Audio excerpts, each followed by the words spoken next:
الدنيا أسوأ عليها، ولا شك في ذلك الإخوان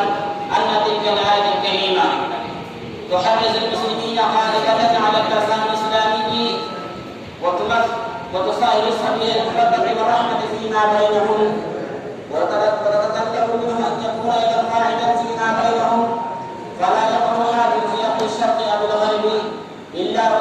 ويجب الاسم على رسلا في جانب آخر للعرض الإسلامي. أيها الإخوان، إن الأخوة الإسلامية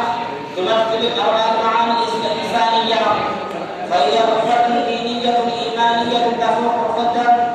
والمسلمون كلهم إخوة، كما أشار إليه القرآن بقوله إنما المؤمنون إخوة، وقد شبه